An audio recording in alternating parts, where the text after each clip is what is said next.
Chosen one, listen to me right now. Stop the scroll. Lower the noise around you. This is not an ordinary moment. You are standing inside a window that is not measured by your clock, but by your calling, and what you decide about your name in this window will quietly determine the shape of your next years.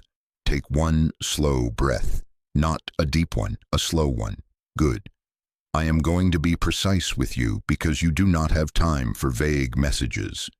Hear me with the part of you that remembers.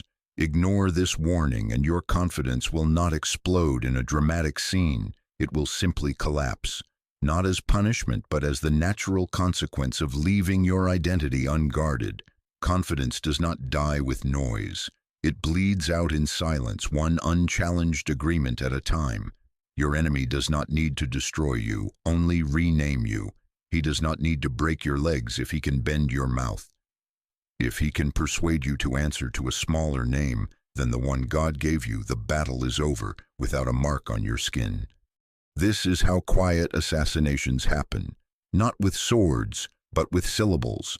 Not in public, but in the privacy of your inner dialogue where you rehearse, repeat, and ritualize language that shrinks you to fit environments you were never called to remain in.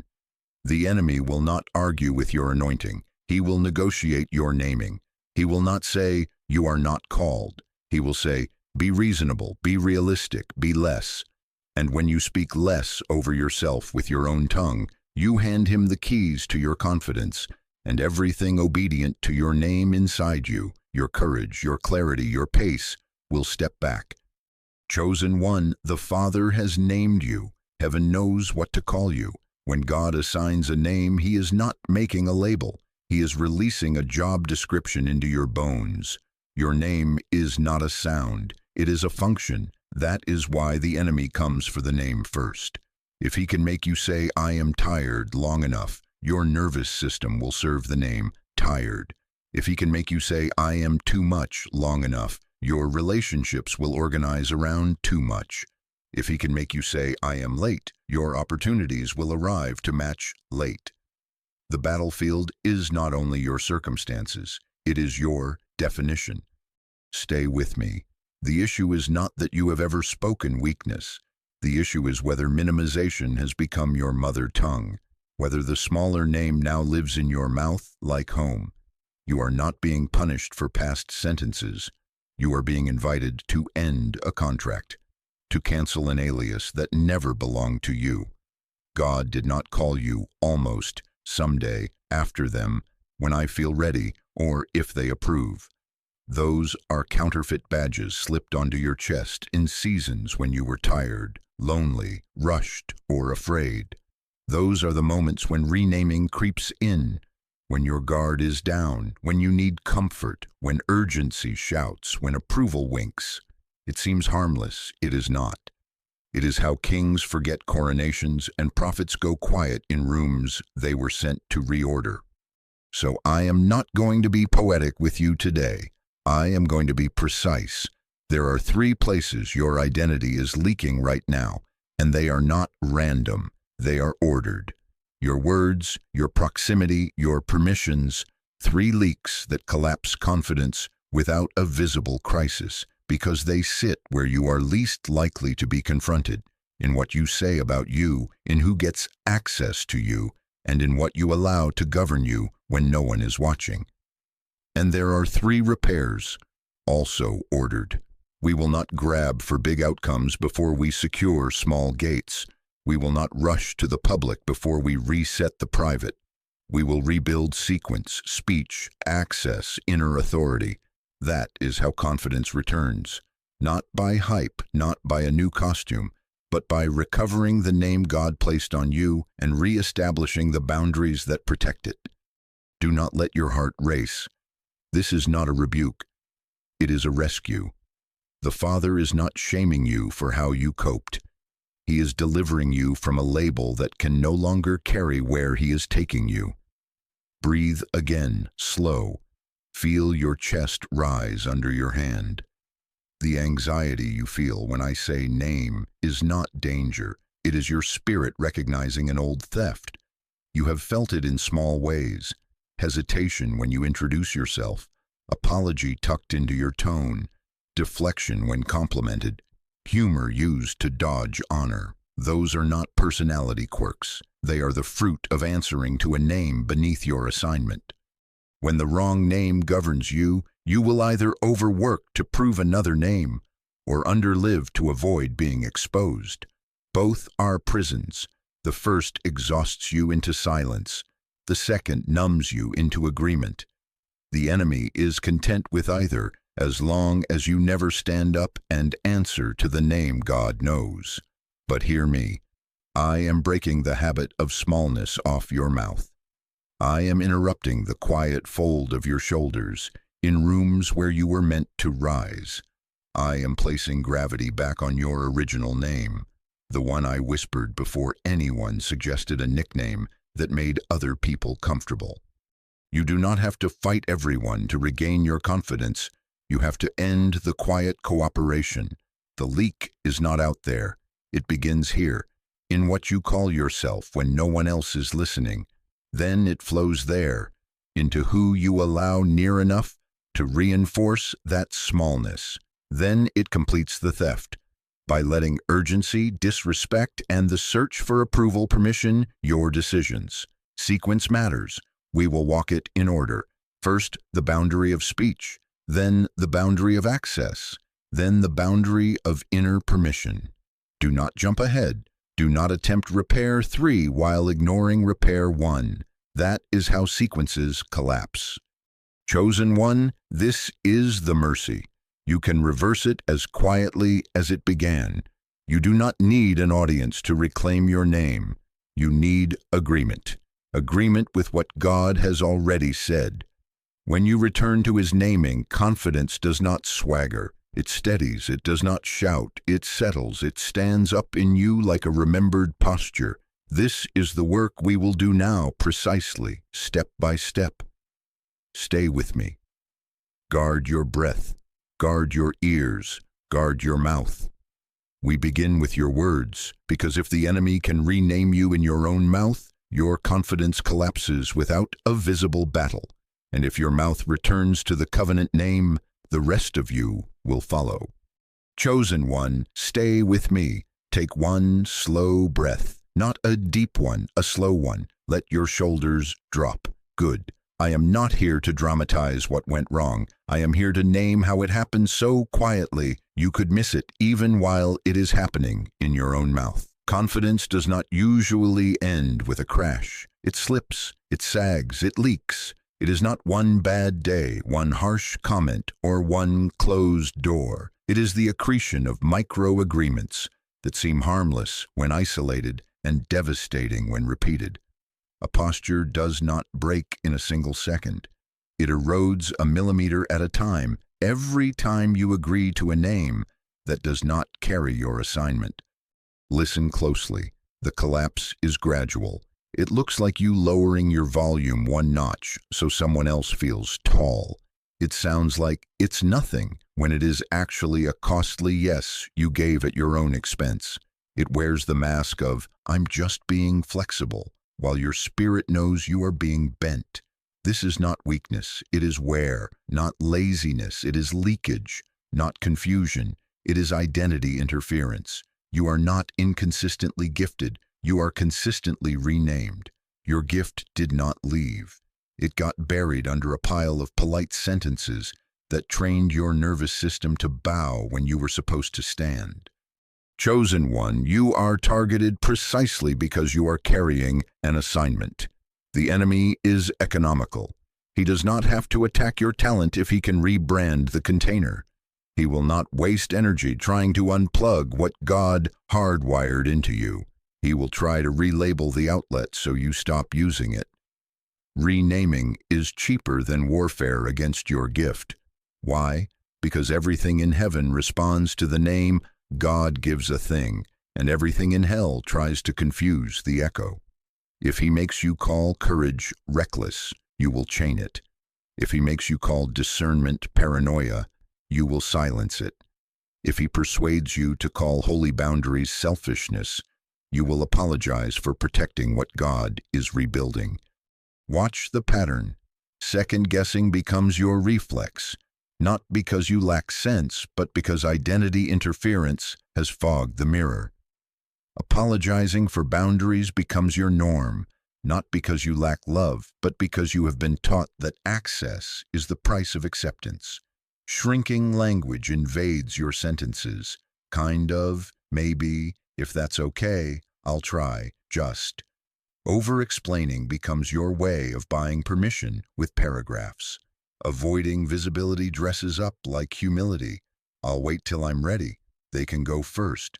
I don't want to make it about me, when in truth, the moment required your name standing upright.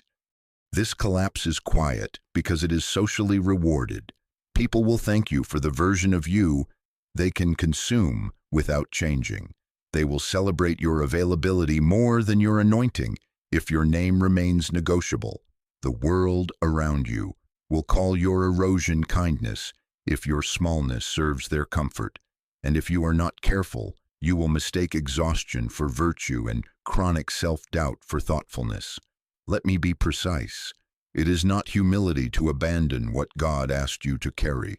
It is not wisdom to let urgency herd you like cattle. It is not loyalty to remain in rooms that cannot say your name correctly without laughing. Take another slow breath. I am not accusing you. I am rescuing your awareness. The collapse feels like familiar fatigue at 2 p.m. that you label, "I'm just tired." But it is actually your spirit bracing after another mini-agreement, where you said yes while your chest said no. It feels like hovering over the send button, rereading a simple message 10 times because you are trying to preempt a misinterpretation you cannot control. It looks like adding 3 emojis to soften a clear boundary so you won't be called cold. It shows up as you stepping to the back of a group photo, you withdrawing your idea after a raised eyebrow, you turning a win into a joke so no one thinks you're proud. Not this, but that. Not humility, hiding. Not patience, postponement. Not discernment, delay baptized as caution. Not peace, numbness dressed as calm. And because it is quiet, you think there is no crisis. You tell yourself it's just a season. You blame busyness. You blame timing. You tell yourself that when the outer pressure changes, your posture will return. But sequences do not correct themselves by accident. They must be rebuilt in order. The longer you normalize the leak, the more your body organizes around a smaller name. Your shoulders hunch without asking. Your breath shortens without permission. Your calendar fills with assignments you never agreed to out loud. Your mind begins to prefer safe questions over brave answers. You carry a constant itch to explain, to smooth, to soften, to secure approval before you move, even in decisions God already settled with you in private. Chosen one, the reason I am naming this without theater is because you do not need a spectacle to be delivered from a silent theft. You need clarity and sequence. The enemy knows if he can make you doubt the name, you will self-regulate your power down to manageable levels. He will suggest alternatives that sound responsible. Be realistic when he means be smaller. He will urge speed when the moment requires stillness and call your refusal to rush missed opportunity. He will use urgency like a siren and approval like a leash. He will whisper, "Explain it again," until explanation becomes a cage where you live performing comprehension for people who do not intend to understand. Hear me. The tell is repetition. Confidence collapses when identity leaks become normal, unchallenged, and repeated. Normal, so you stop noticing. Unchallenged, so you stop resisting. Repeated, so your nervous system writes them into your operating code. This is why you feel like you are moving and stuck at the same time.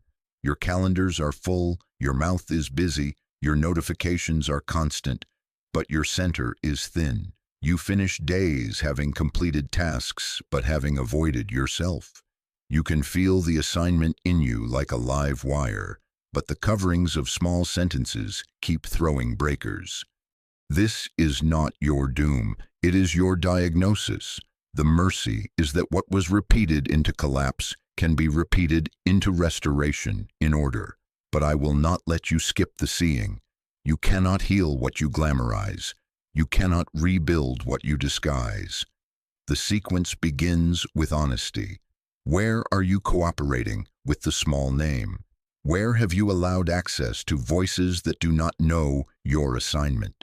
Where have you granted inner permissions to fear, urgency, and approval, then called it prudence? I am going to ask you to stop making pretty excuses for ugly leaks. You will not be punished for naming them. You will be freed. Place your hand on your chest. Slow breath. You are not fragile. You are not behind. You are not too late. You are simply mid-sequence, and sequences can be corrected. But precision matters now. Before we fix it, we have to find where it's leaking, because you cannot repair what you refuse to name. Stay with me. I am going to show you the markers in your behavior, in your body, and in your heart, so you will know exactly where the pressure is and exactly where to begin. Chosen one, stay with me. Take one slow breath, not deep, slow. Good. I told you I would be precise. I am going to show you 3 markers, behavior, body, heart, that prove you are under identity pressure, not to scare you, to steady you, to take the fog away so you will not call this random anymore. Your symptoms are not chaos. They are coordinates. Heaven leaves fingerprints. These are the prints. First, behavior. Watch how you have started editing yourself. You hesitate in places you used to move with clarity. Your thumb hovers over post, then slides to save draft. You record, re-record, then never publish. You write the email and let it sit open like a room you do not enter. You open the application, then find a reason to wait until you feel ready, as if readiness is a mood instead of a decision.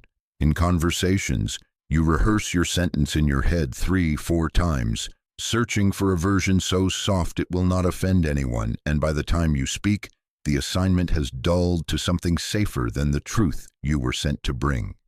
You add cushions to every clear word. Just, maybe, if that's okay. I don't know though, I'll try.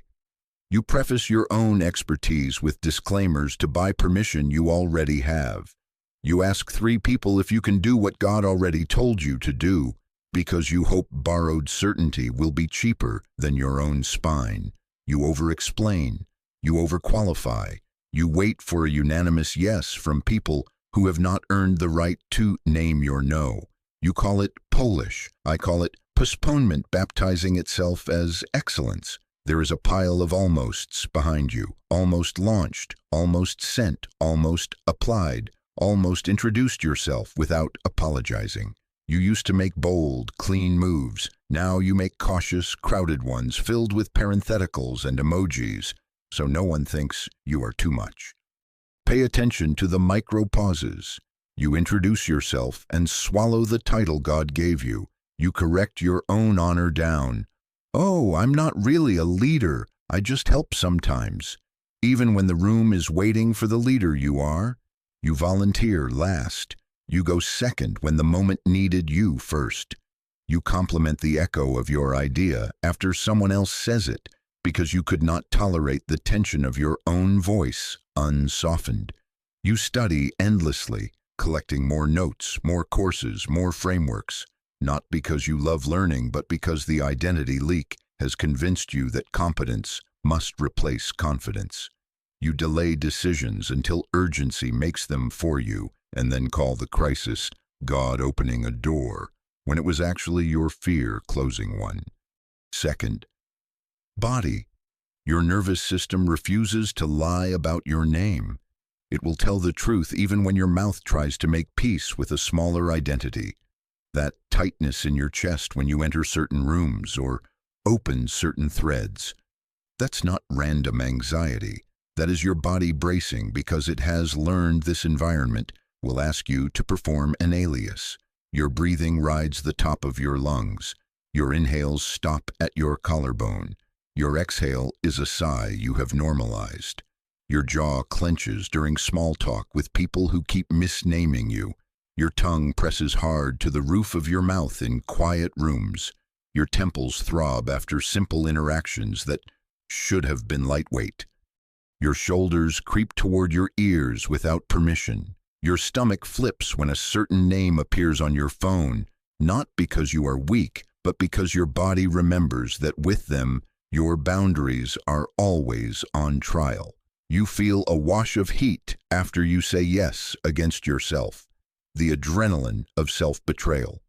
You find yourself unusually fatigued after meetings where you smiled through disrespect. You call it long day, but it is really the invoice for the performance. You sleep but do not rest. You wake too early, not from random restlessness, but because your system is trying to process what your words refuse to name. You notice headaches behind your eyes when you soften a directive that needed your full weight. Your appetite goes missing on the days you hide. Your back tightens, your spine rounds.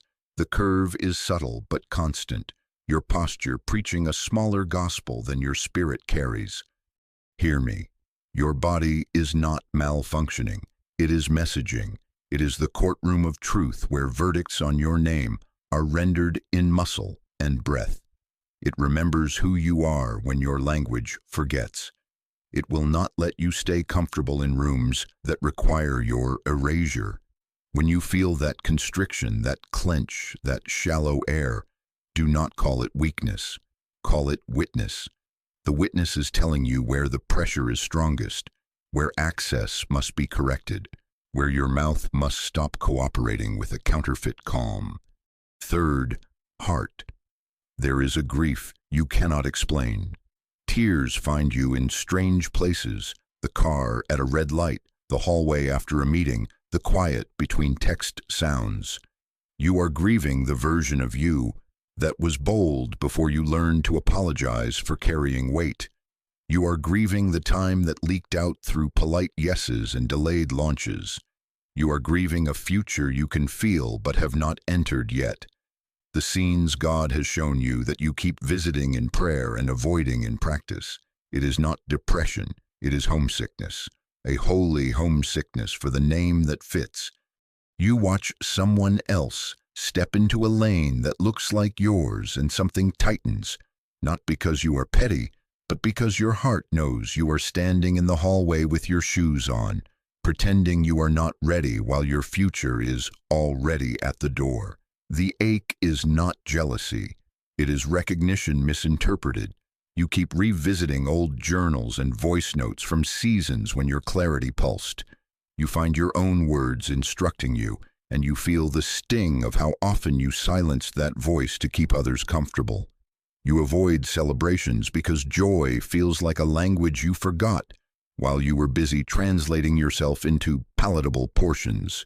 Your heart is tender, easily bruised by small dishonors that you used to ignore because you can no longer afford to pretend they do not matter. They matter. They are misnaming. Your tears are not evidence of weakness. They are evidence of remembering. Put your hand on your chest again. Slow breath. Hear me. You are not losing it. You are noticing. Heaven is waking you up to what has been draining you. The behavior stutters, the body signals, the heart ache. These are not random. They are a convergence of proof. They are the mercy of God interrupting the autopilot of your small name. They are the instrumentation panel on your assignment lighting up to say, pressure here, repair here. Do not shame yourself for seeing it. Sight is the doorway to sequence. Let me be precise and protect you from the swirl. There are 3 leaks driving these markers, and they are ordered. Mouth, proximity, permissions. Your behavior stalls because your speech has been cooperating with minimization. Your body tightens because your environment keeps demanding the version of you God is unbuilding. Your heart grieves because you keep granting inner permissions to fear, urgency, and approval to govern choices God already settled. The markers are the sirens, the leaks are the source. We are not going to lurch for big solutions while leaving the small gate open. We will rebuild in order so your confidence returns in the same sequence it left. First, we correct the boundary of speech. Your mouth stops canceling the name God gave you. Then we correct the boundary of access. Who gets to you, when they get you, and why? Finally, we correct the boundary of inner permission. You stop negotiating what God already said and call fear what it is, not wisdom. Stay with me. Your behavior will steady when your words align. Your body will calm when your access is stewarded. Your heart will lighten when your inner authority is restored. One more slow breath. I am not asking you to perform anything right now. I am asking you to recognize. Name where you have been editing. Notice where your body tightens. Honor the grief that has been visiting you as a messenger, not a menace. We will move next into the first repair, but for now let your noticing become agreement. I see where the pressure has been. I receive the truth about my name. I am willing to end cooperation with the small. The moment you agree with what heaven calls you, the leaks lose leverage, and the sequence back to confidence begins. Chosen one, bring your attention to your mouth. Take one slow breath, not deep, slow. Let your shoulders drop 2 inches. Good. I am going to be precise. Renaming does not begin on a document, in a meeting, or with a public headline. Renaming begins in language. The agreements you make with your own sentences are the blueprint your life quietly obeys. Your words are not only descriptions, they are directions. They do not merely report on your identity. They recruit your nervous system, your calendar, and your community into treating you according to the name you keep repeating. Hear me. Outcomes follow agreements. If your mouth rehearses the small name, your days will organize around smallness without a visible argument. If your mouth returns to the covenant name, your steps begin to realign without spectacle. It is not magic, it is order. Heaven responds to the name God gave you. Hell tries to counterfeit the echo by seducing you into prefacing, softening, and apologizing until your own tongue becomes a leash. The enemy does not need to deny your gift if he can draft your mouth as the narrator of minimization. This is why the first leak is speech. Your mouth cannot keep betraying your calling and expect your confidence to remain upright. Let me show you 3 phrases that have been canceling your name in plain sight, not to shame you, to free you. We will replace them now, quietly. This is not performance. This is alignment. First phrase, I am just helping, I'm just trying, I'm just starting, I'm just learning, I'm just a volunteer, I'm just a mom, I'm just testing an idea, I'm just here to support. It sounds humble, it feels safe, it is a shrink wrap. I'm just trains people how to treat you. It tells them your time is cheap, your contribution is negotiable, and your boundary is optional.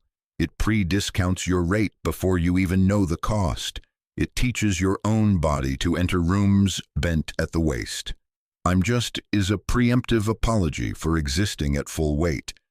Listen to how it moves through your day. You type an introduction. I'm just reaching out to see, and immediately your authority drops. You pitch your work with, I'm just exploring, and your terms dissolve.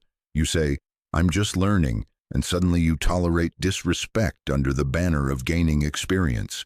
You tell your family, I'm just busy for a season, and you set a precedent that your commitments to yourself can always be interrupted by any tone, any time. I'm just is not humility. It is hedging. It is self-protection disguised as softness.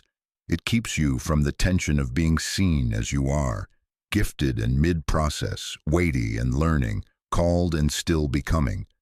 Replace it, not with hype, with covenant. Put your hand on your chest. Slow breath. Say this quietly. This is not performance. This is alignment. I am becoming. I am learning in public. I am trusted with this. I carry weight even as I grow. I am responsible for my yes. Feel the difference in your shoulders when you refuse to pre-shrink. Feel your jaw soften when you stop buying permission with just. You did not add arrogance, you removed apology. Your sentence did not become loud, it became honest. The second phrase, that's just how I am. It parades as self-awareness while building a prison. I'm an overthinker, that's just how I am. I'm bad with money, that's just how I am. I avoid conflict, that's just how I am. I can't trust people, that's just how I am. I'm always late, that's just how I am. This sentence is a verdict delivered without appeal, and your identity has been serving a life sentence for crimes your old season committed. You use it to excuse patterns that God is unbuilding. You use it to protect behaviors that were once survival, now sabotage. You stamp permanence on what heaven calls temporary scaffolding. You call it realistic, but it is resignation. You call it knowing yourself, but it is nostalgia for a version of you that kept you safe in rooms you are not returning to. Chosen one, you are not a fixed exhibit. You are a living temple still under holy renovation. That's just how I am is a pet name you give your chains. It keeps you from asking for new grace because you have decided no new grace is available. It keeps your community from adjusting to the new name God is speaking because you keep advertising the outdated one. It turns traits into destiny and moods into identity. It locks you into a role you outgrew in your spirit years ago. Replace it. Hand on chest, shoulders relaxed. Say it quietly, I am becoming. I am being renewed in knowledge after the one who named me. I am capable of new patterns. I am willing to be seen changing. I steward my energy wisely. I am not avoiding intimacy. I face hard conversations with kindness and clarity. I can learn precise money. I can keep time because I value mine and yours.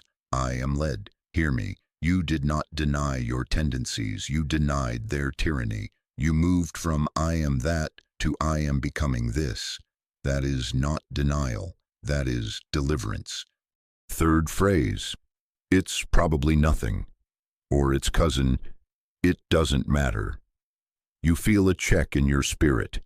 You sense a small misalignment in a conversation. Your body tightens when a certain request arrives and you say, it's probably nothing. You notice the tone, the pattern, the recurring demand that always leaves you thinner and you whisper, it doesn't matter. You are not being kind. You are gaslighting your discernment. You are training yourself to ignore the instruments God installed inside you to keep you from drift. You are telling your body to stop testifying. You are telling your calling to stop alerting you to misnaming. These dismissals do not make you easygoing. They make you unguarded. They do not make you peaceful. They make you porous. It's probably nothing becomes a permission slip for people to keep mishandling you. It doesn't matter becomes a policy that teaches your future that you will not protect it in small ways, so big opportunities bypass you for safer stewards. Look back at the regrets you carry. Many began as a small feeling you dismissed. Look at the constant fatigue. It began as a small boundary you minimized. Look at the delayed launch. It began as a small nudge you told yourself could wait. The leak is not only the wrong sentence, it is the repeated decision to mute the right signal. Replace it. Slow breath. Say it quietly. It matters because it shapes me. Small signals are guidance. I am led.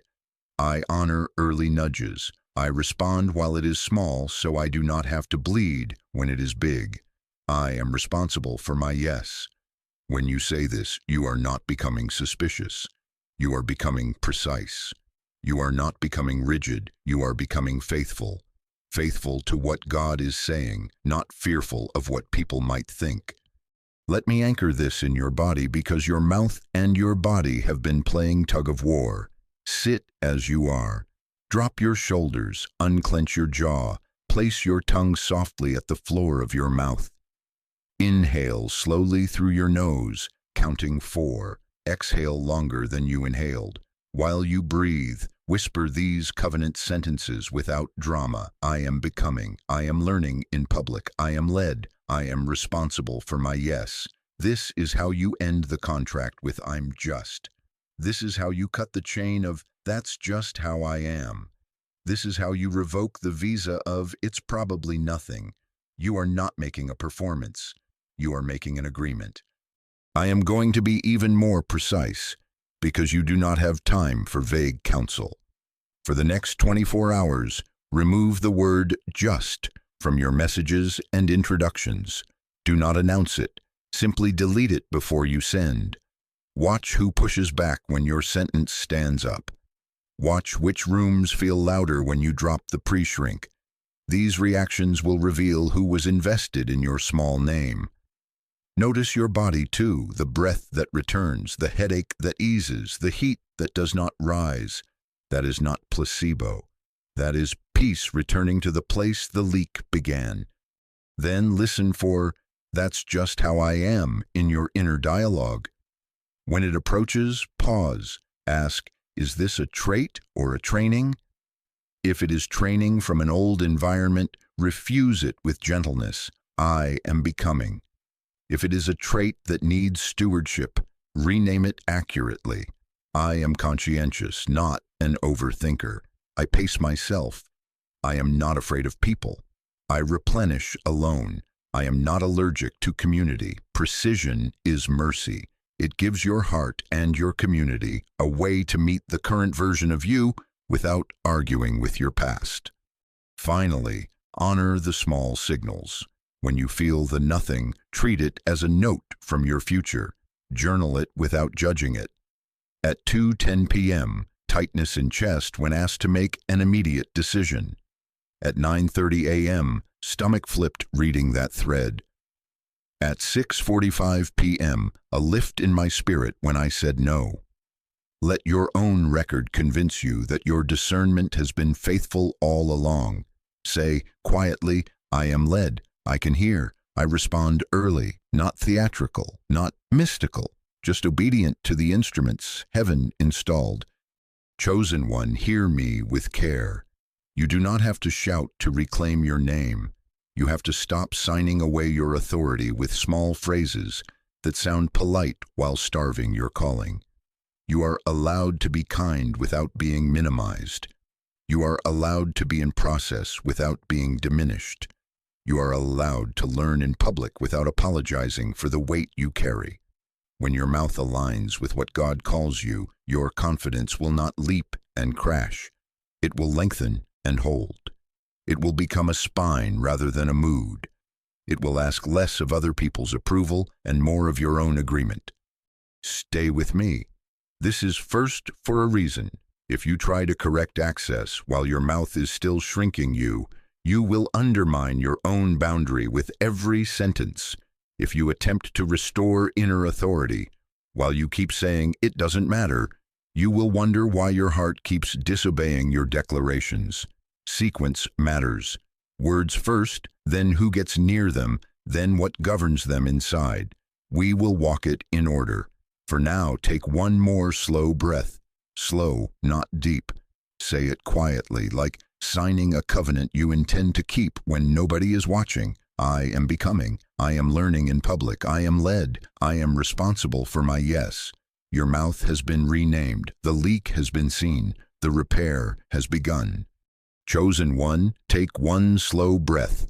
Not deep. Slow. Good. We corrected the gate of speech. Now we turn to the gate that keeps your name from being rubbed off your life by constant handling. Proximity. Who gets near you while God is rebuilding you? I will be precise because you do not have time for vague counsel. Proximity is spiritual math. Access multiplied by repetition becomes definition. Whoever you give constant access to inherits quiet authorship over your sense of self. Voices you keep near, even when they misname you, become the soundtrack your nervous system normalizes. If the same people keep calling you by an old name, and you keep showing up to answer to it, Your confidence will leak without a visible argument. It will feel like this is just the vibe, when in truth it is arithmetic, exposure forming identity. Here is the rename loop, and I want you to see it without shame so you can step out of it with dignity. Step 1. They relate to the role you played in a past season. The fixer, the mascot, the quiet support, the free counselor, the comic relief, the always available one. The discount version of your own calling. They do not have to be malicious. All they need is familiarity. Step 2. They use the old key, nicknames that minimize, stories that freeze you at your least steady, jokes that domesticate your gift. Step 3. You feel that inner flinch, the micro-grief, the tightening under your collarbone. Step 4. Guilt arrives disguised as loyalty. You tell yourself, don't be dramatic, they were there for you, and you step back into the costume so the room stays peaceful. Step 5. Your body pays the bill. Headache, fatigue, a subtle shame wash for abandoning your own upgrade. Step 6. You perform well enough that the next time is easier to repeat. Old name reinforced, loop complete, confidence down, identity quietly indebted to familiarity again. Hear me. Counterfeit loyalty is one of the enemy's favorite ropes to keep chosen ones small. It sounds like this. You've changed. Don't forget where you came from. Must be nice. You're so busy now. We like the old you better. It feels like this. A pinch in your chest when you see their name, a compulsion to over-explain simple boundaries, a reflex to offer freebies to prove you haven't become too good. Counterfeit loyalty requires you to trade expansion for access. It demands that your presence be the proof of your love. It punishes your no and praises your self-abandonment. It is not care, it is control wearing the jacket of history. I am going to protect you from confusion. This is not hatred. This is not isolationism. This is not arrogance. This is stewardship. When a house is under renovation, they do not invite everyone to walk on the wet cement. They rope it off, not as rejection, but as preservation. Your identity is wet cement right now. God is pressing the true name into it. You are allowed to set a rope around what is curing. You are allowed to be gentle and still say, please do not touch this part yet. This is not being too much. This is refusing to let muddy shoes stamp the old nickname into the new foundation. Let me be specific about proximity. It is not only who sits across from you, it is who lives in your phone. It is the thread that pings you into reaction. It is the group chat that knows you as the night shift therapist.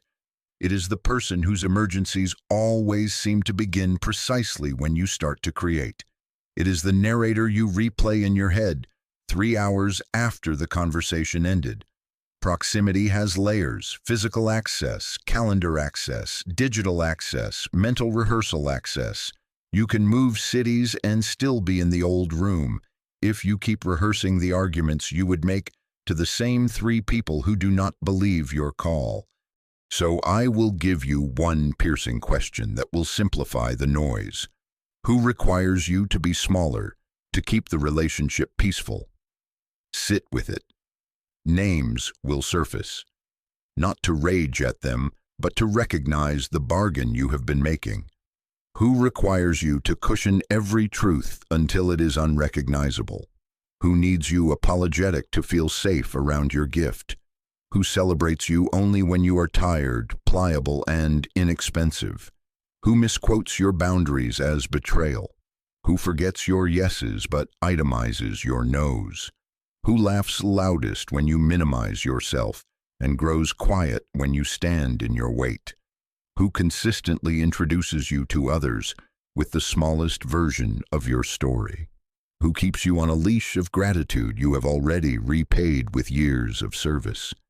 Your body already knows some of these names. You dread their calls but answer anyway. You exhale relief when plans with them cancel, and then guilt for feeling relief.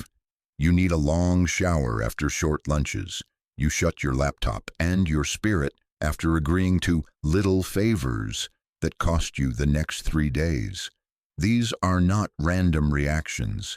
They are the witness of your nervous system that proximity is asking you to rehearse a name you have outgrown. Remember what I told you. Your body is not malfunctioning, it is messaging. If presence with someone predictably produces smallness, your body will preach the truth until your mouth obeys it. There is also proximity that looks honorable on paper, but silently erodes your identity. Overexposure to criticism you did not ask for, sitting under leaders who only call out your hustle and never your calling, staying late in rooms where you are needed as labor but never regarded as legacy. You tell yourself, pay your dues, while heaven is whispering, you already paid them in full. Now step into assignment. Listen for applause that only occurs when you disappear. Listen for spiritual language used to conscript your availability. If you really had the heart of a servant, translation, if you really loved us, you would let us rename you servant when God already named you steward. Servants matter. Stewards decide where the serving happens. Do you hear the difference? Let me teach you the math again, because numbers calm the swirl. 10 minutes in misnaming, repeated daily, becomes a template your brain recognizes faster than your morning prayer. A 5-word joke repeated weekly trains the room how to size you. A recurring "can I pick your brain" normalizes unpaid extraction under the label of friendship. Do not despise small leaks, small arithmetic compounds. This is why I am asking for stewardship, not spectacle, not a dramatic announcement, not a mass unfriending, quiet access correction, seat changes, response time changes, thread mutes, calendar gates, fewer proofs, more presence where your name is spoken accurately. Understand this: real loyalty does not require your smallness. Real loyalty expands with you. It asks better questions as you grow. It adapts its expectations to the weight you now carry. It does not punish your boundaries, it helps enforce them. It does not demand immediate access. It honors your timing without sulking. It does not confuse proximity with ownership. It knows this: access is not love.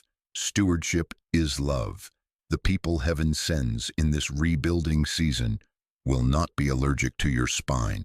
They will stand watch with you while the cement cures. They will correct others kindly when they try to use the old nickname. They will say, "We don't call her that anymore," and mean it. I will guard you from a common trap. Some of you swing from overexposure to isolation and call it safety. Isolation is not stewardship. It is fear wearing a self-reliant smile.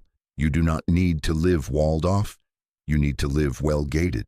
Gates open and close on purpose. Walls shut out oxygen. You are not building a bunker. You are building a garden with clear paths. Some will move to the balcony. A few will remain in the front row. Others will visit in the lobby. And some will remain outside, not forever, but until they can agree with the name God is saying.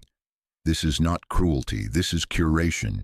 Curate access until your identity stops bleeding in public. Take a slow breath. Not deep, slow. Put your hand on your chest. Whisper this, not as performance, but as policy. I am allowed to change the seating chart. I am allowed to be kind without being constantly available. I am allowed to answer later without apology. I am allowed to decline without a courtroom. I am allowed to protect what God is rebuilding. When you speak this, watch what rises. Guilt will try to negotiate. It will call your boundary pride. It will flash old moments of kindness to say you owe unlimited access forever. Hear me. Gratitude does not require self-erasure. Honor does not require self-betrayal. The debt has been paid. The only one you owe your yes to without negotiation is the one who named you. Let me give you a simple field test you can use today without announcing anything. For 48 hours, do not respond to any request in the first impulse surge. Breathe. Note the sensation in your body.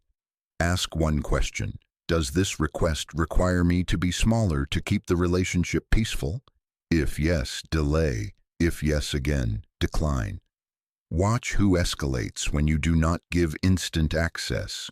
Watch who shames. Watch who adapts. Your observations will map your access plan for the repair that is coming. Do not text to explain.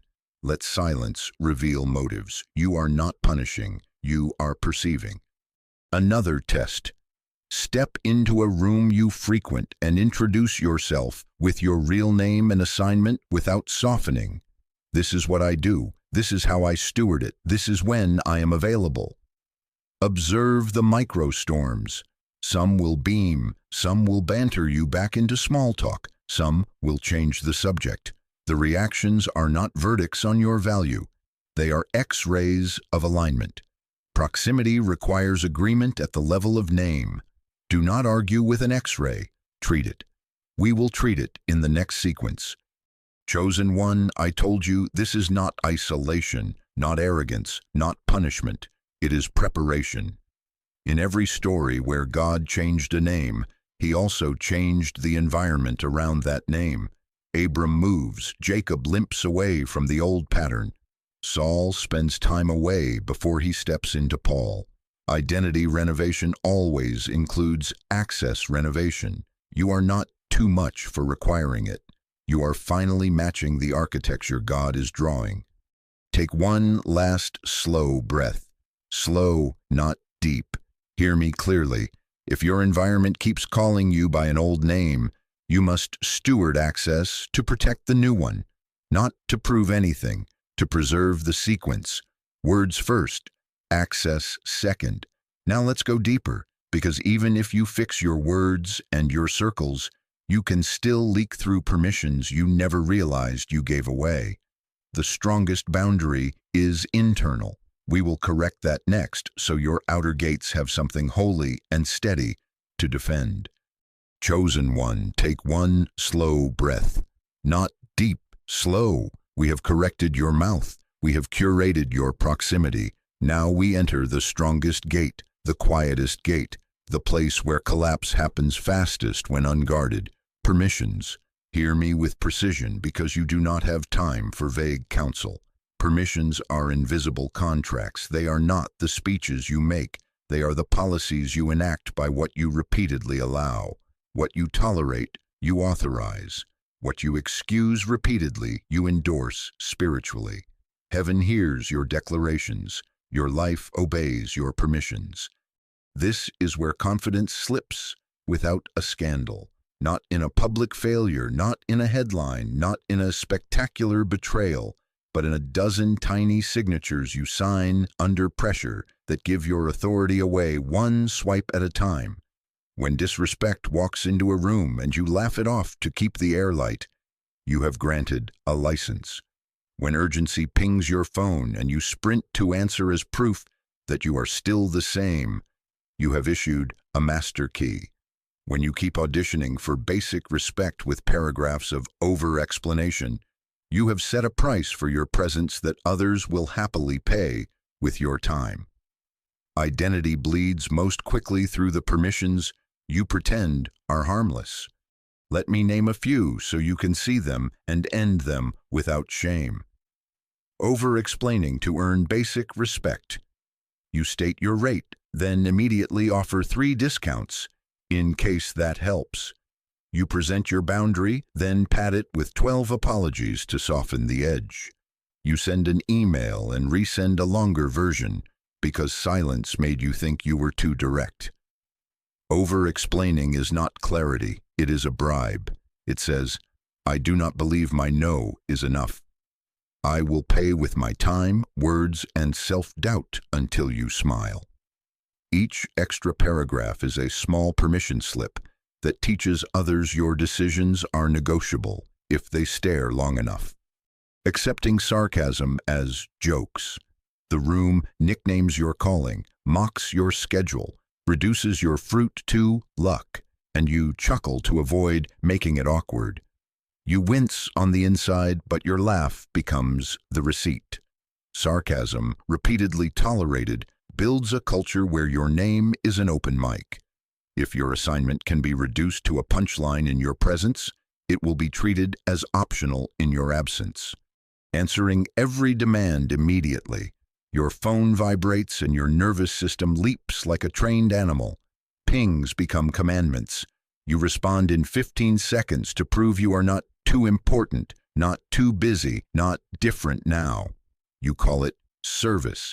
Heaven calls it surrender. Your immediacy grants others the authority to pace your days, and your own obedience becomes an after-hours project you try to fit into the margins of their emergencies. Allowing emergencies to become your schedule, the same voices always arrive breathless, right when you put your hands to your work. I just need 5 minutes. Quick question, can we hop on a call? Their crisis becomes your calendar without cost to them. You are praised as dependable while your assignment sits patient and underfed. You were not built to be the fire department for everyone who will not carry matches with care. When you let their alarm replace your rhythm, you give away your authority to set pace, to listen, to obey in order. There is a tax most chosen ones pay and never itemize. I am naming it so you can stop financing your own smallness, the approval tax. You pay it with extra drafts to preempt disapproval. You pay it with discounts to buy friendliness.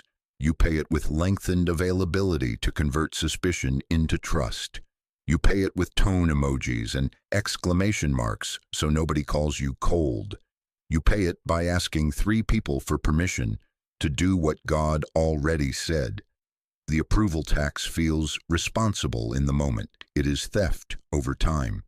It drains your confidence because your brain learns this. My decision is not safe until someone outside me says so.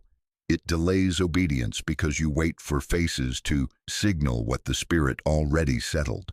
It keeps you performing for reassurance instead of creating from assignment. Approval is a currency counterfeiters print by the hour. Do you really want to peg your obedience to a market that moves with moods? Listen to me precisely. Many of the behaviors you label noble are simply permissions wearing religious clothes. Not humility, fear, not kindness, avoidance, not patience, postponed obedience, not submission, abdication, not flexibility, self-erasure, not servant-hearted, self-neglect. Read them again inside. You know which one is your costume. Your spirit has been tapping you gently. Every time you said, I'm just trying to be humble, your shoulders tightened. Every time you called your avoidance kindness, your stomach sank. The body testifies when you mislabel permission as virtue. I will show you how quiet these contracts are. You said, they're just teasing, and you let the joke continue. You said, it's not a big deal when your name was mispronounced after you corrected it 3 times.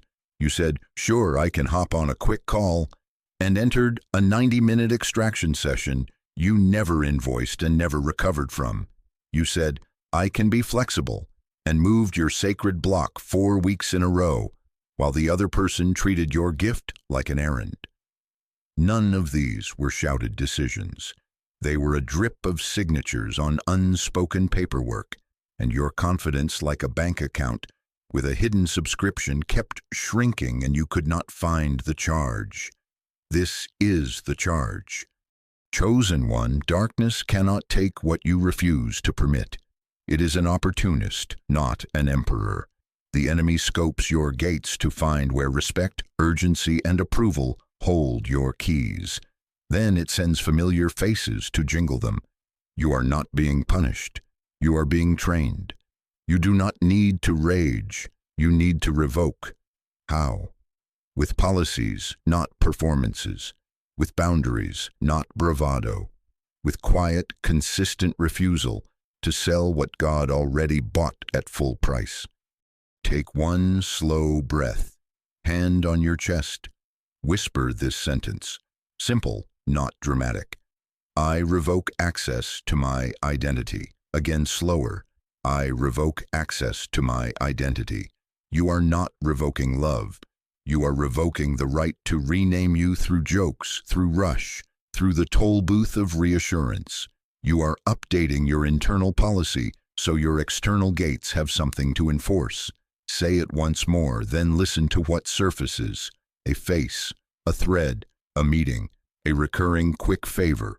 Those are the doors this sentence is addressing. Let me give you living policies you can enact today. When a request arrives, do not pay the approval tax by over-explaining a simple no. Use fewer words. No, I'm not available for that. That doesn't work for me. I cannot. Not unkind, unmoved. If silence follows, let silence do its work. Do not rush to fill it with justifications that teach the room you can be argued with. When sarcasm appears, do not subsidize it with a laugh. Say calmly, I don't do jokes about my name or my calling. If they blush and adjust, access can remain with care. If they double down, you have seen enough to reduce proximity. When urgency pings, install pace. I review messages at 2 p.m. I'll respond then. This teaches your own nervous system that alarms do not rule. When the serial emergency friend appears, require reciprocity and rhythm. I'm available Thursday from 3 to 3:20. If that doesn't work, the next opening is next week. Watch how consistent crises evaporate when they meet a clock. Now, the approval detox. For 48 hours, refuse to request reassurance for a decision God has already settled in you. Send the email once. Do not reopen to ruminate over tone. Do not check for read receipts like a prayer wheel. Post the offering you were instructed to post without asking 3 people if the price is okay. Do not take a poll to replace your own discernment. You will feel the withdrawal at first, the itch to pay the tax. Breathe. You are not being irresponsible. You are being restored to authority. Your body will tell you the truth. The more you refuse the tax, the steadier your breath, the quieter your jaw, the clearer your mourning. I am going to protect you from the guilt that arrives when you revoke. Guilt will say, you used to be so responsive. Translation, your availability made my life easier. Guilt will say, you're not as humble. Translation, your boundaries require me to adjust. Guilt will say, what happened to the old you? Translation, I prefer the version of you that paid my invoices with your soul. Smile kindly at guilt. It is not your judge. It is a loud friend of your old permissions. Thank it for its service. Retire it from management. Hear me. Authority flows to where permission is tight. When your internal policy is precise, this is sacred, this is scheduled, this is how I am addressed, your external world begins to harmonize. Your calendar respects you because you respect it. Your conversations lift because you lift your standard. The rooms that require your smallness thin out, and the rooms that require your fullness find you. Confidence does not return through compliments. It returns through policy. You will not need to rehearse speeches each day. You will simply enforce what you have already decided. That is what authority feels like. Calm repetition of the right thing, even when nobody is clapping. Let me seal this with a body check. Shoulders down, tongue loose. Inhale slowly, exhale longer. Whisper the policies that matter now, not as a show, as a covenant. I move at assignment, not at alarm. Respect is the admission price. No is a complete sentence. I do not audition for reassurance. I don't do jokes about my name. I can be kind without being porous. I revoke access to my identity. Feel what happens in your chest when you refuse to fund your own erasure. That is not pride. That is peace returning to its post. We are not done, we are ordered. Words first, access second, permissions third. Confidence collapses fastest here, where disrespect, urgency, and approval pretend to be your shepherds. They are not. You will no longer rent them your authority. Now we repair, not with motivation, with boundaries. 3 repairs in order. Stay with me. Take 1 slow breath. You are ready. Chosen one, take 1 slow breath. Not deep. Slow. We begin where collapse hid in plain sight and where repair must begin. Your mouth. Speech is not decoration. It is your daily agreement system. Every day your words decide which name you are cooperating with. The small one others found convenient, or the true one God has written. That is why I will start here. That is why sequence matters. If your speech remains porous, your access gates will have nothing solid to guard. If your words stay minimizing, your calendar will keep attracting assignments, sized to your apology instead of your anointing. I will be precise because you do not have time for vague messages. Here is the simple rule for the boundary of speech. Do not narrate insecurity. Do not advertise doubt as identity. Your feelings are real. They are not sovereign. They can be witnessed without being enthroned. Say that back to yourself inside. My feelings are real. They are not sovereign. When you narrate your insecurity, I don't really know. This is probably silly. I'm just trying. It's not that serious. It's a little thing. Sorry if this is dumb. You train your mouth to be the press secretary for a government that does not rule you. Your words stand at the border of your identity with a stamp in hand. Stop stamping small. Minimizing is not modesty. It is misnaming with soft lighting. It slips into your greetings, your emails, your proposals, your boundaries, your jokes. You pre-apologize for existing. You pre-shrink before anyone asks you to. You call it being relatable. Heaven calls it leakage. Hear me. The kingdom does not need you theatrical. It needs you accurate. Boundaries of speech make you accurate. Accuracy calms your nervous system. Accuracy restores your authority. Let me show you what to replace. We are trading leaks for covenants. Short, repeatable sentences that do more than motivate. They legislate. 3 covenant replacements for the phrases that have been quietly draining you. First, retire the word just when it minimizes who you are or what you carry. I'm just helping. I'm just starting. I'm just a small covenant replacement. I'm not just anything. Speak it now under your breath. I'm not just anything. God does not draft justs. He names sons and daughters, stewards and builders, prophets and peacemakers. You are not a footnote to your own assignment. Remove the discount tag from your introduction. Second, replace I'm trying when it is code for pre-failure. You say, I'm trying to get it together, as if trying is your fixed identity and completion is for other people. Covenant replacement. I am being formed. Say it slowly. I am being formed. Formation honors the process without prophesying collapse. Formation does not apologize for progress. Formation tells your mouth to report what God is doing, not what fear predicts. Third, bury the throwaway line. It's not a big deal, especially when you use it to lower the value of what heaven asked of you. Covenant replacement. It matters because God is in it. Whisper it now. It matters because God is in it. When you treat sacred work like a hobby to keep others comfortable, you train your world to treat your offering as optional. When you say, it matters because God is in it, you align your valuation with His presence, not with the room's familiarity. These are not slogans, they are policies. You will put them at the top of your day and at the bottom of your emails. You will use them to end the habit of self-slander packaged as humor. Hear me. Self-deprecation is not safe in your mouth anymore. You have used it as social grease, but it has been corroding your foundation.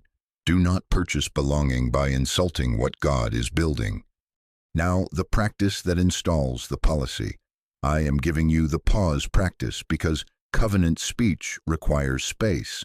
Before you respond, text, email, meeting, introduction, decline, even when you are praised, pause. Inhale slow, exhale longer, tongue loose, shoulders down.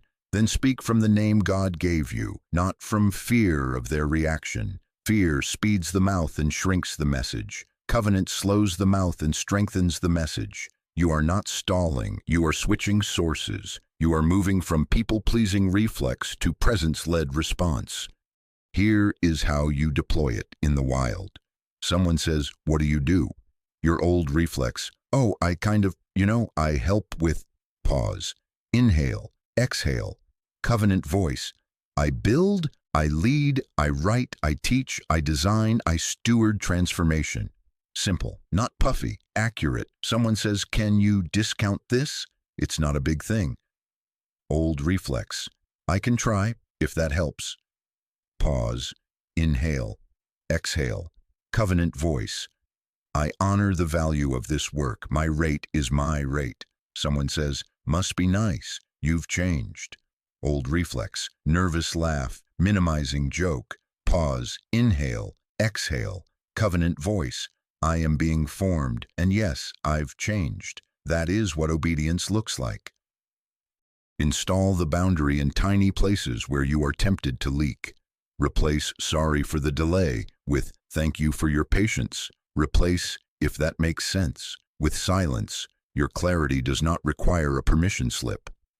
Replace "no worries if not" when you are offering value with "let me know by date if this is aligned. Otherwise, we'll release the slot." Replace "I might be wrong, but" when you are called to speak with "here is what I'm seeing." Brevity is not cold, it is clean. Clean words recover wasted energy because you stop carrying other people's comfort inside your sentences. Some of you think the issue is vocabulary. It is not. It is allegiance. Your mouth has been loyal to keeping the peace instead of keeping the name. The pause practice is your switch of loyalty. It is not theatrical. It is not a guru trick. It is obedience in real time. It breaks the reflex to narrate your doubt before anyone asks you to. It trains your body to remember that you have time to choose covenant speech, even inside urgency. It gives your brain a new groove. Slow, precise, aligned. Hear me guard you from a ditch. This is not the birth of a brittle persona. You are not trading minimizing for meanness. Covenant speech is not a sharper knife. It's a steadier hand. You can be gentle without being porous. You can be human without being self-erasing. Your tears are not a threat to your authority. Your apology for existence is. If emotion rises, honor it, then anchor it. This hurts. Breathe. These feelings are real. Breathe. They are not my sovereign. Speak from the name, not from the wave. I want you to rehearse 3 micro moments today because practice seals policy. First moment, your introduction. Write 1 sentence that names what you actually do without the word just, without kinda, without a question mark at the end. Say it aloud 3 times with a slow exhale. Second moment, your boundary.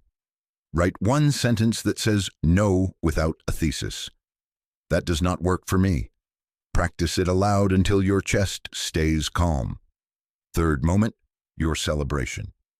When someone affirms your work, do not minimize the compliment. Do not say, "It was nothing." Pause, inhale, exhale, say, "Thank you. It matters because God is in it." Feel how agreement steadies your spine. If you need a line to carve this into your day, here is your seal. Type these 5 words as an internal agreement, not as performance. I revoke the small name.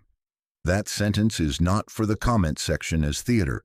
It is for your nervous system as covenant. Write it where you will see it. Whisper it when the habit tries to return. Use it when just approaches your mouth. I revoke the small name. Then replace it. I am being formed. It matters because God is in it. I'm not just anything. You will notice something in your body as you shift. Your jaw unhooks, your breath lengthens, your eyes stop scanning the room for permission slips. This is not hype. This is regulation. Words ordered will begin calming the stress signal that urgency inflated. Confidence returns not because you shouted, but because your sentences stopped contradicting your calling. Authority is what happens when your mouth and your name agree.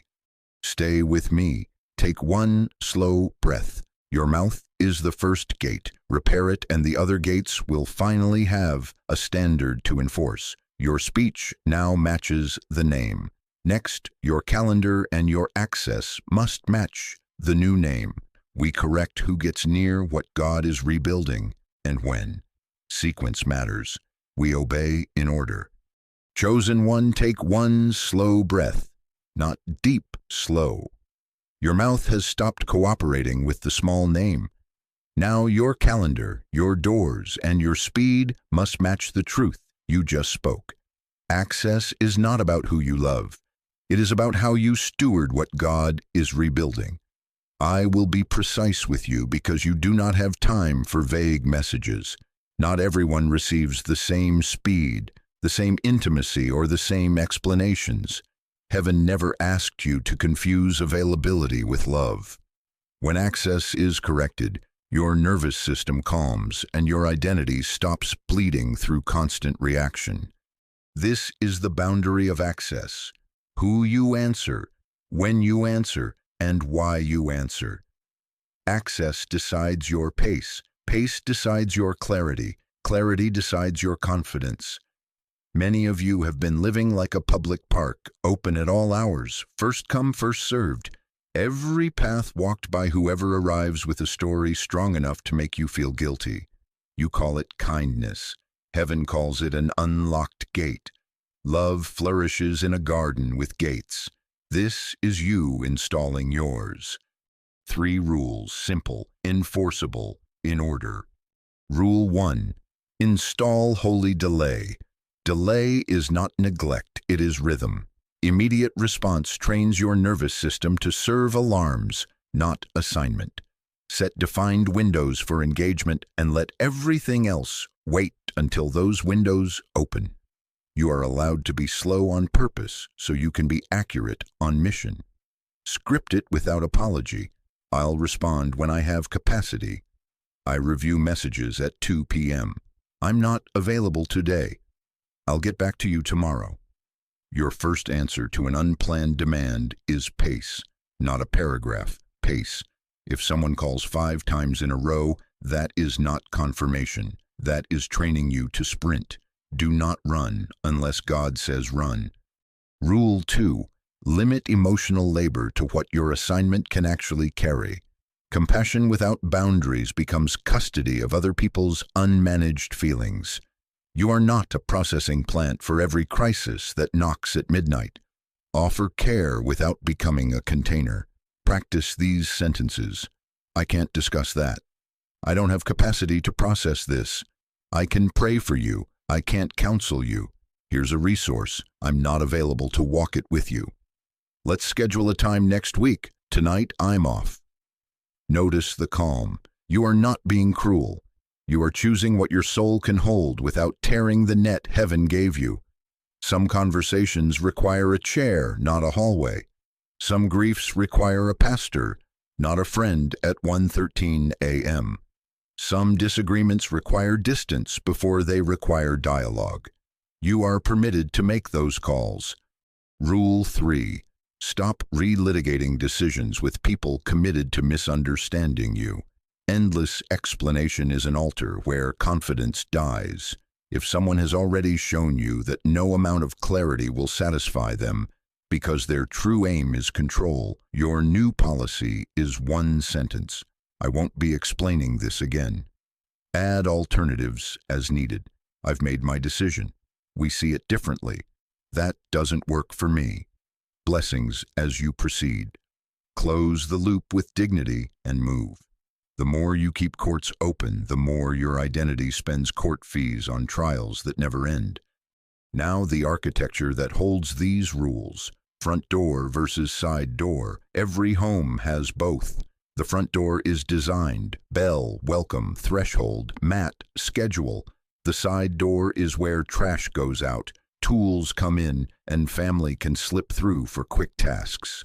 Many of you have been letting strangers, critics, and perpetual emergencies use your side door. They bypass the bell of respect and walk straight into your kitchen with shoes on, dripping guilt on the floor, asking you to prove you are still the old you. No more. Side doors are for covenant people on covenant business. Everyone else uses the front door. The front door requires scheduling, clear asks, mutuality, and timing that honors both lives. That is not hierarchy, that is hygiene. Practice front door phrases now, gentle and short. Please use my calendar link. Send the request by email. I'm available on Thursday between 2 and 2:20. I'll respond when I have capacity. Not today. That topic is off limits for me. I can't discuss that. That doesn't work for me. Do not decorate them with apologies. Do not pad them with explanations that invite negotiation. Short sentences make small targets.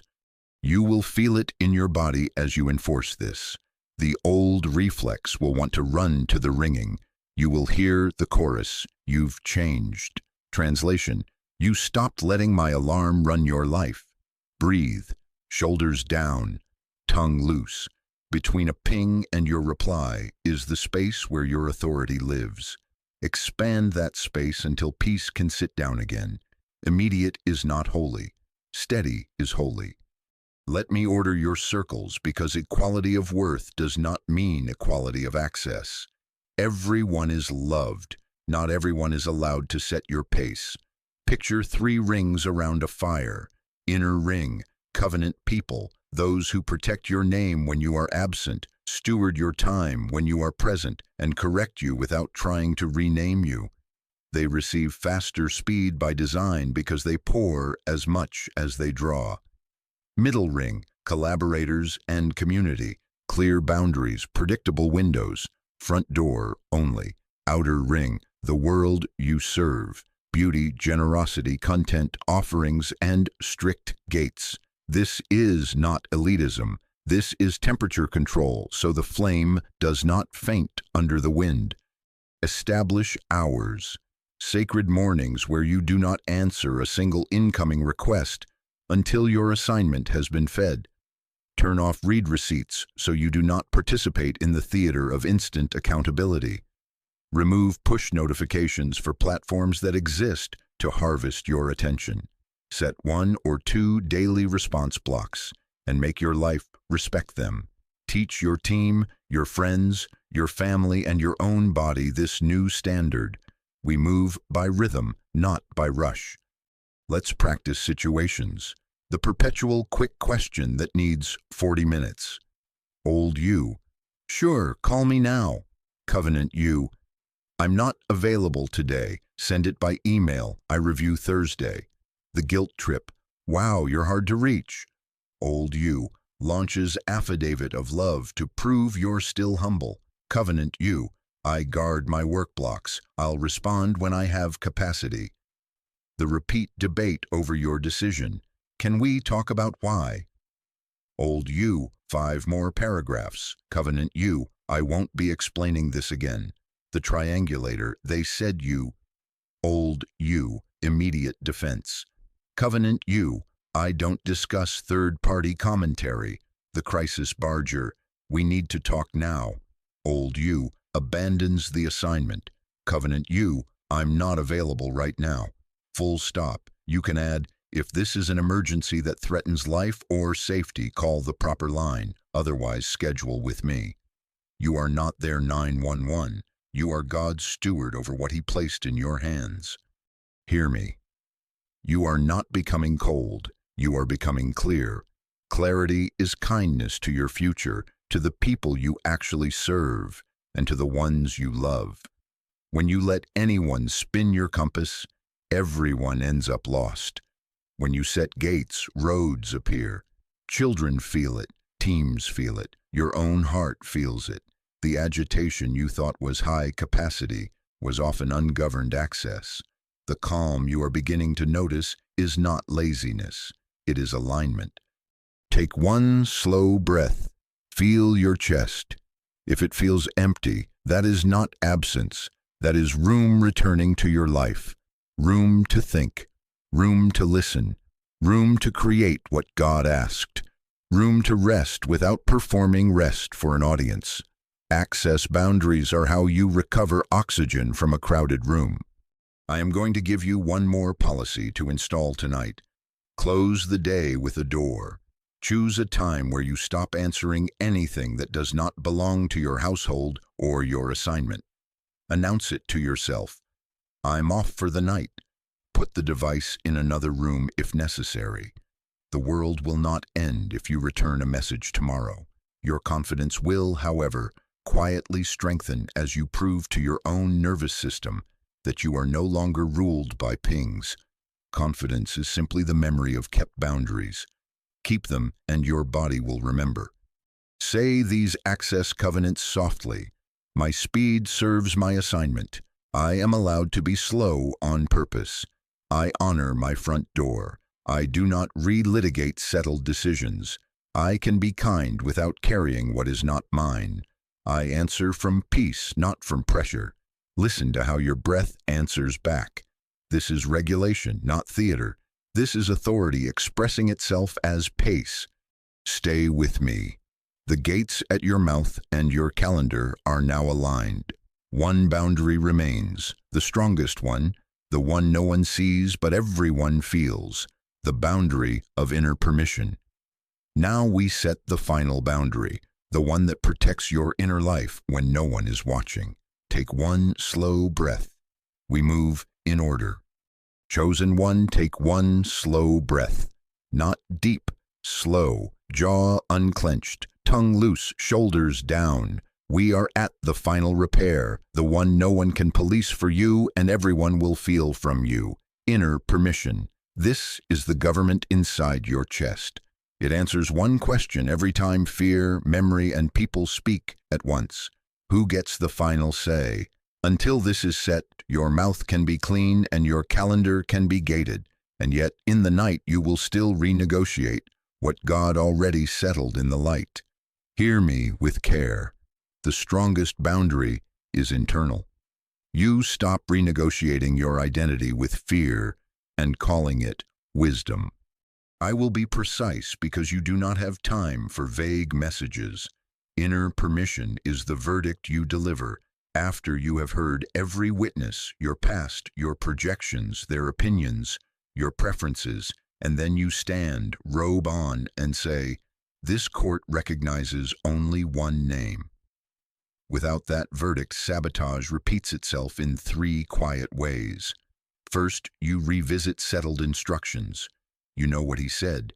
You keep reopening the file every time someone frowns. Second, you bargain for comfort. You try to obey without loss, to cross the threshold without the ache of goodbye. Third, you hold a vote about your assignment, asking 10 people to confirm what the Spirit already confirmed because you want to outsource courage. These are not humility. They are leaks disguised as counsel. Counsel is holy. Consensus is not required. To end the leak, you will install an inner filter. 3 questions that you will ask before you say yes, before you say no, before you change a path heaven already sketched. Write them on the inside of your day. Does this align with the name God gave me? Does it require me to shrink? Does it produce peace after the fear passes? Stay with me. We apply them now. Question 1. Does this align with the name God gave me? Not the name your old environment prefers. Not the nickname your insecurity offers. The name heaven has been rebuilding. Alignment looks like function, not flattery.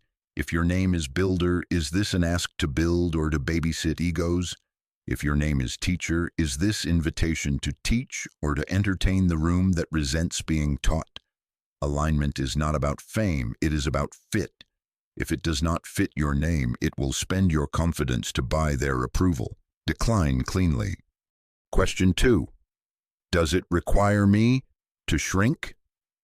Shrinking looks like you making yourself smaller to lower the room's discomfort. It sounds like, I'll take less. I won't mention that. I'll dim this part of the message. I'll hide this boundary. If the only way to proceed is to amputate what God restored, the answer is no. Shrinking is not peacemaking. It is self-muting. Your nervous system knows the difference. Shrinking spikes anxiety. Alignment slows your pulse. Question 3. Does it produce peace after the fear passes? Some obedience comes wrapped in a jolt. Fear of man, fear of loss, fear of being called too much or ungrateful. That fear is not your Lord. Let it crest and break, then feel what remains. If, when the wave passes, there is settled clarity, quiet joy, and a rightness you can breathe in, that is peace. If, when the wave passes, there is a bruise of dread, a tightening in your jaw, a fog that will not lift, that is not peace. That is your spirit reporting a misalignment. Obedience isn't always comfortable, but it always resolves into peace. Wait for that resolution and make your call from there. Now we install enforcement. Inner permission needs closed-door declarations, sentences that shut the court before you invite a new round of arguments. You will say them softly, and you will mean them. Speak them now with a slow exhale. This is not up for debate. Again, this is not up for debate. My yes is already spoken. One more time. My yes is already spoken. I do not need permission to obey God. Let that last one sit on your chest. I do not need permission to obey God. These are not slogans, they are gavels. Every time you feel your fingers reaching for a pole, every time your mind begins drafting a new bargain, you will lift the gavel, you will close the door. Your body must learn the feeling of authority again. Most of your renegotiation has been somatic before it was logical. Your jaw clenches, your breath shortens, your eyes scan the room for a face to appease. Authority is stored in the body as pace and posture. Here is your practice. Inhale slow through the nose. Count to 4. Unclench the back teeth. Drop your shoulders. Exhale to 6 through the mouth. Whisper, I decide from my name. Repeat 3 times. Do it before the meeting, before the reply, before the old pattern finds you. This is not theatrics, this is training. You are teaching your nervous system that obedience is a safe home, not a battlefield. Let me help you spot the old sabotage in live fire. Scenario 1. God told you to end a partnership. The emails start. Can we talk? Are you sure? Just one more meeting. Old you schedules 3 coffees and writes 6 paragraphs to soothe their disappointment. Covenant you breathes, applies the filter, and sends 1 sentence. I've made my decision. This is not up for debate. Then you log out and go for a 10-minute walk while your body learns that the earth did not crack when you kept your yes to God. Scenario 2. Pricing your work according to the value heaven placed on it. The old room calls you greedy and spiritualizes their discount. Old you lowers the rate and calls it witness. Covenant you breathes, applies the filter. Does this require me to shrink? Hears the answer and replies, I honor the value of this work. I do not need permission to obey God. Peace follows the fear. The accuser names you arrogant. Heaven names you accurate. Scenario 3. Returning to an environment that always called you by your old name. They want stories, access, proof that you are still the same. Old you gives a tour of your soul, with all doors open. Covenant you breathes, checks the filter. Does this align with the name I carry? Feels the no and states cleanly, I'm not available for that. My yes is already spoken. Then you do not reply to the 2nd and 3rd attempts to reopen the court. You bless. You move. I am guarding you from a trap dressed as prudence. Some of you have been renaming fear wisdom because fear puts on glasses and carries a clipboard. Wisdom counts the cost and pays it. Fear counts the cost and postpones obedience until the cost changes. The cost will not change. The grace to pay it will. This is why sequence matters. You set your speech, you set your access, and now you seal your inner government so grace does not leak through the cracks of indecision. Make a policy that removes negotiation from sacred places. No second meetings to revisit what God has already said unless He initiates the review. No polls about vows. No signing contracts while your body is dysregulated. Breathe first, walk, regulate, then answer. No apologizing for keeping the boundaries that made you healthy. If you need a sentence to hold the line when you wobble, use this. I bless you, and I'm staying with what God said. Blessing is not bargaining. It's how you exit with dignity. There is a quietness that will begin to settle over your life as this boundary roots. Decisions will get shorter. Emails will shrink. The volume of explanations will go down. You will begin to notice that the same people who needed paragraphs evaporate when faced with a sentence. Let them evaporate. Vapor needs wind. You are stone now. Feel the weight of that in your body, the good heaviness of a life no longer tossed by every voice rehearsal. Take one slow breath, not deep, slow, jaw unclenched, shoulders down. Whisper it again. This is not up for debate. My yes is already spoken. I do not need permission to obey God. Feel how your chest answers. This is regulation, not theater. This is authority expressed as quiet. This is not new. God has always restored identity through a threshold, in the hidden place before the public door swings open. He trains the mouth, He sets the gates, He crowns the inner government, and then He brings you to the moment where your name must speak in public. Stay with me. We will look at the pattern, how Esther sealed her yes in fasting before she walked into the throne room, how Jonah remembered his name in the dark before he spoke to a city. Take one more slow breath. We move in order. Chosen one, take one slow breath. Not deep, slow. We move in order. Your mouth has been trained. Your gates have been set. Your inner court has been crowned. Now I will show you the template heaven has used before you ever breathed, how identity is rebuilt in the hidden place before authority is released in public, not to impress you, to steady you, to stop the leaks, so your confidence can hold in the heat of the room you are being sent into. Stay with me. Look at Esther. Before a throne room there was a fast. Before she risked her life, she rebuilt her name. She did not run into the king's hall with adrenaline. She withdrew from the table with hunger. 3 days, no food, no drink, no explaining, no performance, no defense brief. She called her people to stillness and pressed her body into the ache that forced her to remember, I am not a pretty orphan trying to survive this palace.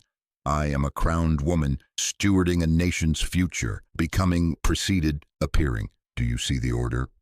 Scripture says that after the fast, Esther put on her royal robes and stood in the inner court. Hear it.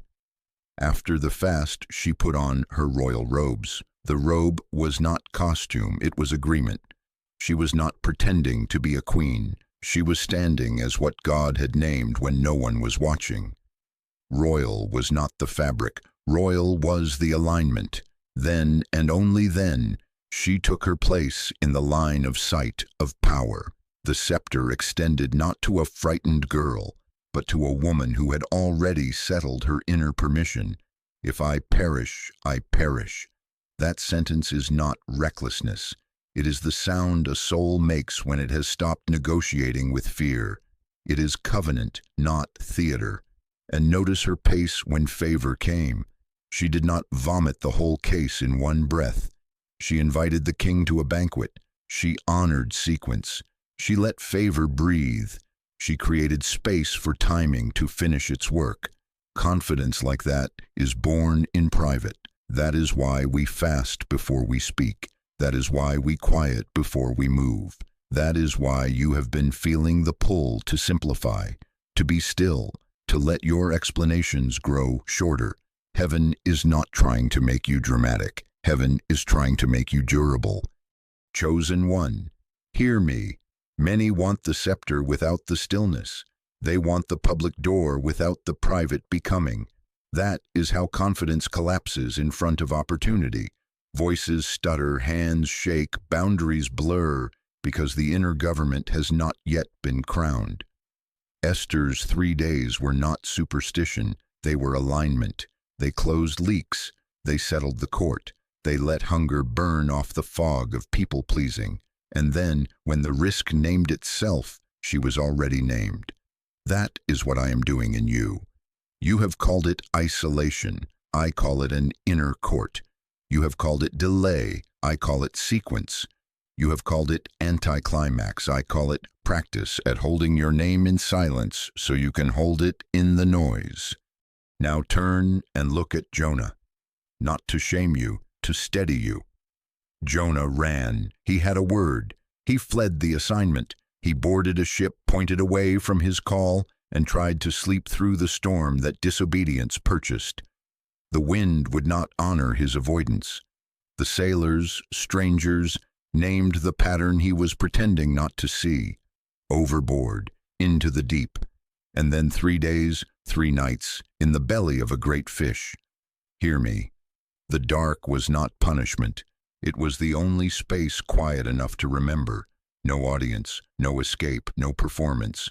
Just the sound of his own breath, his own vows, his own God. In that darkness he prayed the prayer you must learn to pray. What I have vowed I will make good. Salvation belongs to the Lord. Translation: this is not up for debate. My yes is already spoken. I do not need permission to obey God. The fish did not reform Jonah's theology. It reformed his remembering, renaming breaks in stillness. He emerged onto dry land, not with a new trick, but with an old name cleaned, prophet. He spoke short, he spoke straight, and an entire city turned. Do you see the tension? Esther had to learn she was not less than the room. Jonah had to learn he was not other than his call. Esther had to fast to rise. Jonah had to be stilled to return. Different roots, same pattern. 3 days of hiddenness, then a public voice that carried because the noise inside had been quieted by agreement. Chosen one, your current discomfort is not random. The isolation that unnerves you, the empty calendar that used to be crowded with approvals, the silence where you once flooded rooms with explanations. This is belly and this is fast. It is not heaven being cruel, it is heaven being kind enough to require stability before promotion. God is not trying to make you impressive, He is trying to make you stable. Impressive cracks under pressure, stable holds. Confidence that survives pressure is built where no one claps. In kitchens at dawn, in late-night refusals to text back what you no longer owe. In the middle seat on a flight where you rehearse not your defense, but your name. In 3 days of saying less so your spirit can say yes. Stay with me. Feel how physical Esther's preparation was. Hunger in her body, thirst on her tongue. Feel how physical Jonah's remembering was. Stomach acids, darkness pressing the skin. You keep asking why this journey has landed in your chest, your jaw, your sleep. Because identity is not only a thought, it is a tone. It is stored in your breath, your shoulders, your pulse. When you fast, when you lie quietly in the dark, when you stop answering alarms, your body learns what your mouth is, confessing. That is why the throne room felt steady to Esther after the fast. Her nervous system had learned to obey a higher rhythm than panic. That is why Jonah could speak a sentence and watch a city turn. His inner shouting had been quieted so his word cut clean. Let me shepherd you gently into the application. If your nights have been unusually silent, do not panic. If your appetite has shifted, do not label it wrong. If old entertainments feel hollow and the room that once named you won't stop asking you to perform, you are at the threshold. You are being retaught your true name. You are being asked to wear it privately until it fits publicly. Do not sprint. Do not announce a throne room you have not fasted for. Do not preach to a city you have not remembered yourself within. It is not fear to wait until your body can carry your yes without shaking. It is wisdom. It is sequence. And when you do step forward, when your day to stand in the inner court comes, when your shore drying beneath your feet feels strange but solid, you will notice what Esther noticed and what Jonah proved. Authority meets alignment. Doors open to those who arrive crowned inside. Cities listen to voices that are not auditioning for approval. The scepter tilts toward those who have already settled, whether or not it extends. The storm stills for those who agree to deliver the message they were born to carry. Not loud, not theatrical, not the kind of breakthrough that spikes and fades, the quiet kind, the kind that keeps. Take one slow breath, not deep, slow, jaw unclenched, shoulders down. Whisper this to your own spirit. I will become before I appear. Again, I will become before I appear. This is not deprivation. This is preparation. This is not punishment. This is protection. Heaven is not late. Heaven is precise. You are inside the template, 3-day windows that rebuild the core so the public moment can rest on something that will not crack. You are allowed to be hidden long enough to heal the habit of leaking.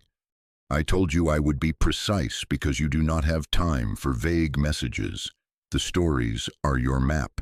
Esther shows you how to fast from noise until your robe fits. Jonah shows you how to let the dark be a classroom and not a courtroom. Both reveal the same law. Identity is rebuilt in the hidden place before authority is released in public. If you honor that law, your confidence will not collapse under light. It will deepen. It will quiet. It will hold.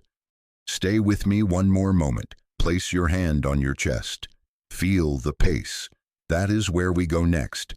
Now let me show you why this feels so physical and how to restore confidence by restoring your frequency. We will calm the stress signal first, and then we will let recognition rise again. Sequence matters. Take one slow breath. We move in order. Chosen one, take one slow breath. Not deep. Slow, jaw unclenched, shoulders down, hand on your chest. Feel the pace. This is where identity becomes measurable. I told you we would be precise because you do not have time for vague messages. Confidence returns in sequence.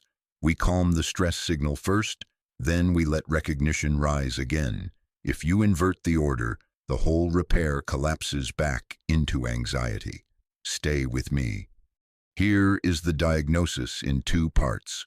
First, your stress signal has been overactive.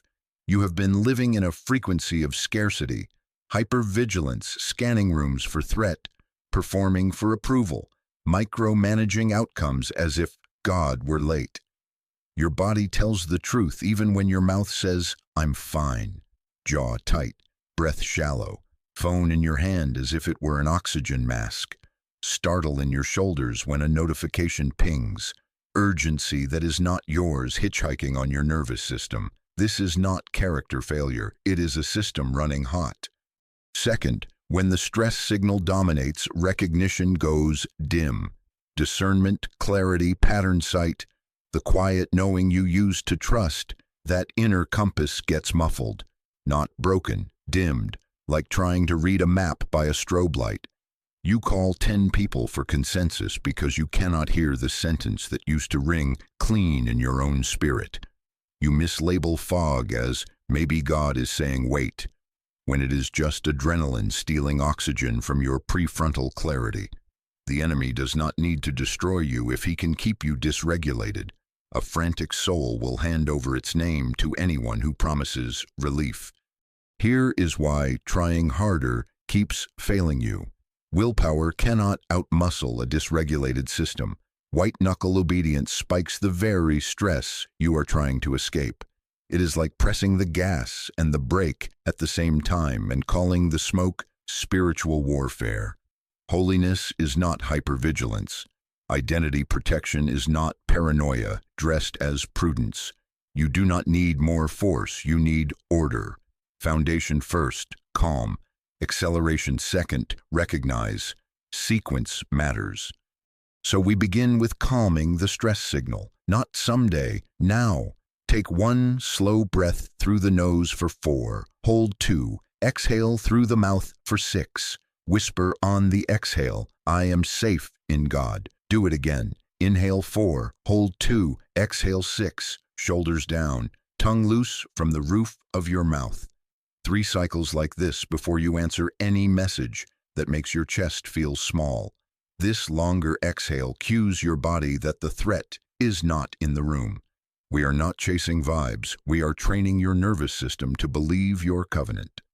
Establish a morning stillness that belongs to God before the world names you. First 7 minutes, phone off, feet on the floor, hand on your chest, 1 slow breath, not deep, slow. Then 3 sentences only, said softly, the same every day so your body can memorize them. God, you named me. I agree with that name. I will not shrink today.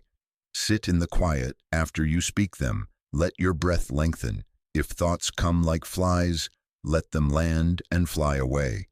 You are not interrogating yourself. You are tuning. Guard your inputs. Do not let other people's emergencies set your frequency before you set it with heaven. No checking messages in the bed where you are learning to rest. Place your phone somewhere your feet must meet the ground before your eyes meet the glow. Light a small light. Drink water. 7 minutes is not asceticism. It is alignment. You are teaching your brain that you decide your first tone. Peace is a tone. Add a midday reset, 60 seconds. You can find it in a hallway, in a restroom, in the car before a meeting. The rule, back teeth unclench, eyes soften, exhale longer than your inhale, and ask, whose urgency am I carrying?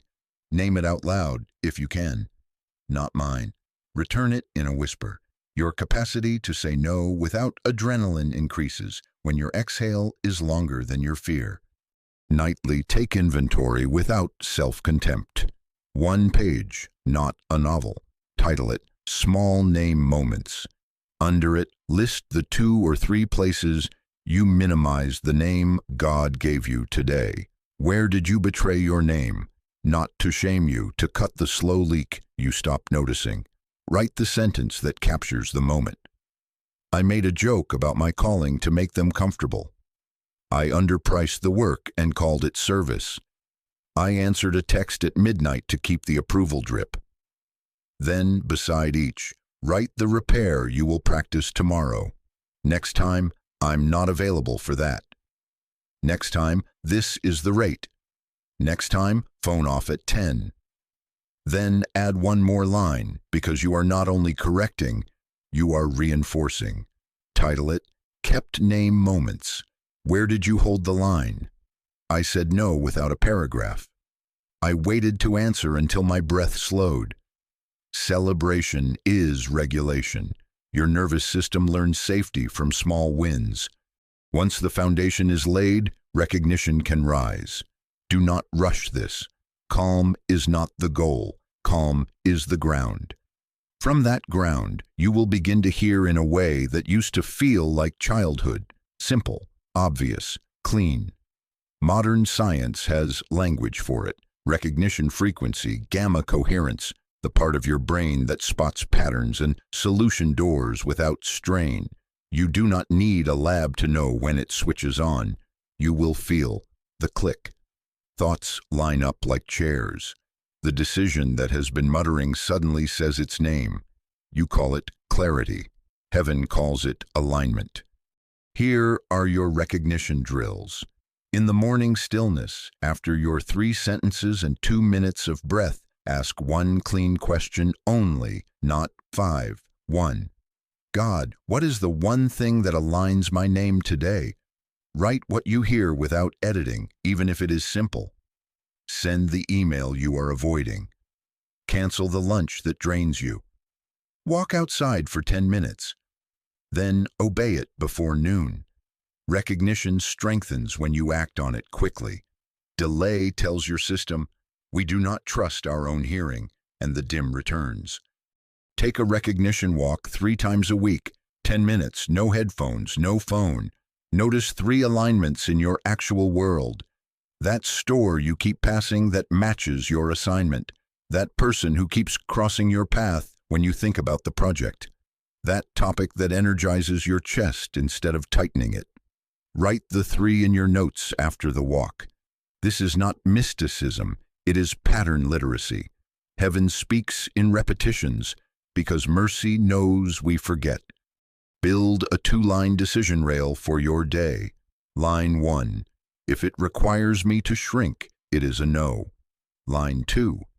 If it aligns me after the fear passes, it is a yes.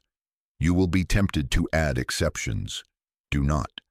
Let the 2 lines carry you for 30 days. Watch how many detours disappear. Simplicity is not laziness. It is power saved for where it belongs. Use the 90-second listen before you respond to pressure. The rule, if your jaw is tight, you do not decide. If your exhale is shorter than your inhale, you do not reply. Put your hand to your chest. Breathe 4 in, 6 out for 90 seconds. Then ask, what name would this decision reinforce? Answer, if it is the small name, pause. If it is the true name and peace rises when the fear recedes, move. Verification will follow in your body, your behavior, and your heart. Your sleep will begin to steady, not because life got easy, but because your inner court stopped holding midnight trials. Your shoulders will sit lower in rooms that used to make you perform. You will notice a half-second of space appear between stimulus and response, and in that space you will place your name. Your no will shorten from an essay to a sentence. Your calendar will develop quiet edges where there used to be blur, and your heart will feel something like relief where there used to be constant audition. Chosen one, you are not building a personality. You are rebuilding an authority center. Sequence is the mercy. Calm first.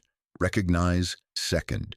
If you chase recognition without calm, fear will impersonate clarity and call itself strategy, and you will spend the next month cleaning up agreements you never should have made. If you settle for calm without recognition, you will mistake numbness for peace and drift. We need both, foundation and fire, stillness and sight, breath and word. Take 1 slow breath, not deep, slow. Whisper, I am safe in God. Again, I am safe in God. Now, under that safety, whisper, I know what to do next.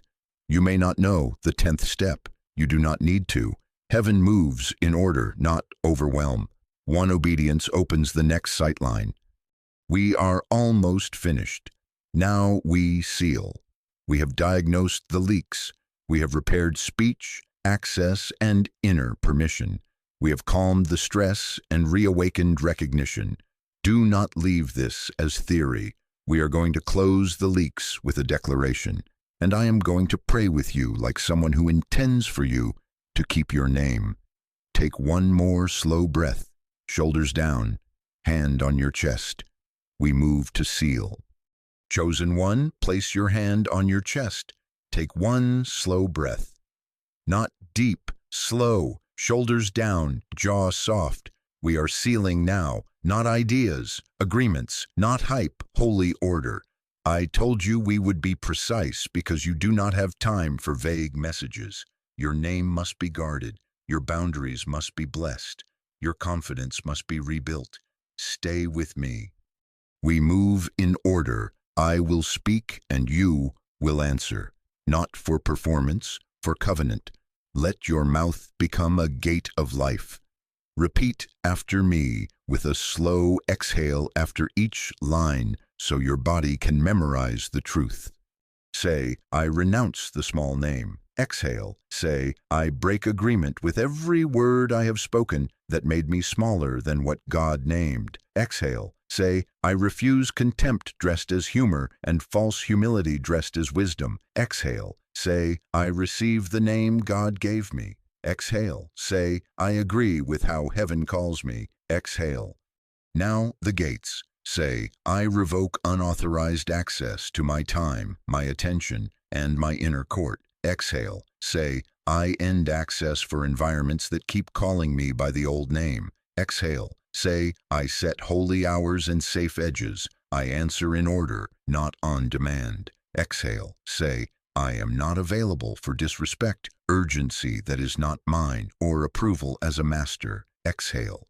Now the throne inside. Say, I stop negotiating what God already said. Exhale. Say, my yes is yes, my no is no. Exhale. Say, I forgive myself for every leak, and I choose fast correction over shame. Exhale. Say, I crown my inner court with peace. I carry my name in quiet strength. Exhale. Keep your hand where it is. Take one slow breath, not deep, slow. I am going to pray over the 3 repairs, and heaven will move in you. Receive without strain. Father, set a guard over this one's mouth. Touch their lips like you touched Isaiah with a live coal. Burn away the habit of minimizing, of nervous joking that erodes authority, of over-explaining that barters dignity for approval. Let their speech become covenant, not compensation, blessing, not bargaining, alignment, not apology. Expose canceling phrases in real time, mid-sentence if needed, and give them the grace to stop, to repair, to speak again with the name you gave. Let I am statements carry weight because they agree with yours. Now, Lord, set watchmen at their gates. Appoint angels at doors of proximity. Break the guilt that makes them answer what they do not owe. Teach them to answer in order, you first, then assignment, then family, then others, as led. Bless their calendar with quiet edges where blur once bled them. Turn their phone from a tyrant into a tool. Close the rooms that require performance as rent. Open spaces where their true name is called without demand. Bring the right allies, people who say the same name you say, and give this one the courage to restructure access without revenge and without apology. And Father, establish the throne inside. End the daily renegotiations. Unmask fear dressed as wise caution and approval dressed as unity. Cut every private treaty with urgency. Install holy non-negotiables. We do not rush decisions with a tight jaw. We do not answer while our breath is short. We do not sell our peace to buy speed. Baptize this one in quiet boldness. Increase their capacity to sit in silence until clarity stands. Upgrade their recovery speed, minutes, not months. When a leak appears, let light expose it quickly, and joy empower the correction immediately. No spirals, no self-accusation, just learning, just repair, just forward. Chosen one, take one slow breath. Whisper, I receive. Again, I receive. Hear me. You are not fragile. You are being trained. You will not be renamed by pressure. Rooms do not rename you. Deadlines do not rename you. Applause does not rename you. Silence does not rename you. Old bonds do not rename you. Scarcity does not rename you. The only voice with the authority to name you has already spoken, and today you have agreed. Confidence is the fruit of that agreement kept in sequence. Speech guarded, access stewarded, inner permission crowned. This is your commissioning. So I send you now, not into a feeling, into obedience, into small, clean steps that reinforce your true name. You will keep mornings that belong to God. You will breathe before you answer. You will let your no be a sentence. You will let favor breathe. You will walk at the pace of peace. You will protect the window heaven opened by living this as a way, not a weekend. Your sleep will remember safety. Your shoulders will learn to rest in rooms that once made you perform. Your calendar will grow edges. Your heart will stop auditioning. This is not hype. This is order. Lift your chin a little. Hand still on your chest. Repeat after me. This is the seal. Say, I keep my name. Exhale. Say, I keep my name when I am celebrated. Exhale. Say, I keep my name when I am overlooked. Exhale. Say, I keep my name under pressure. Exhale. Say, I keep my name in silence. Exhale. Say, I keep my name because God keeps me. Exhale. Father, I seal this in the name of Jesus. I plead the blood of the Lamb over their mouth, over their gates, over their inner court. I bless their thresholds, doorways of house, of phone, of calendar, of imagination. Let peace rule as an umpire. Let discernment rise like steady light. Let no counterfeit urgency cross their moat. Appoint your scepter to meet them at the right time in the right rooms, and keep them indifferent to whether the scepter extends, because their obedience is not for sale. Make their name heavy enough to hold favor without bending, and humble enough to serve without shrinking. Surround them with the right voices. Mute the ones that pull them back into the small name. And when they forget for a moment, send the reminder quickly. Let conviction come as kindness. Let correction come as clarity. Let joy accompany every repaired leak. It is sealed. Chosen one, if your spirit agrees, type 3 words as covenant, not performance. I keep my name. Then type 2 words as reception, not display. I receive. Do not explain it. Let it be your altar. And if someone's face came to mind while we sealed, share this with them quietly. That nudge is placement, not pressure. Heaven is precise with assignments. Hear my final word over you. You will become before you appear. You will hold your name in private until it fits in public. You will not chase what you are willing to host. You will no longer audition. You will answer in order. You will be marked by calm that precedes clarity, by boundaries that bless intimacy, by speech that builds your future instead of bargaining for belonging. Your confidence will be quiet, steady, and kept. The leaks are closed. The gates are guarded. The inner court is crowned. Take one last slow breath. Not deep, slow. Whisper, I am safe in God. Whisper, I know what to do next. You do not need the 10th step. One obedience will open the next sight line. Go now with your name intact. I bless you. The Lord keep you. The Lord make his face shine upon you and give you peace. It is sealed. Amen.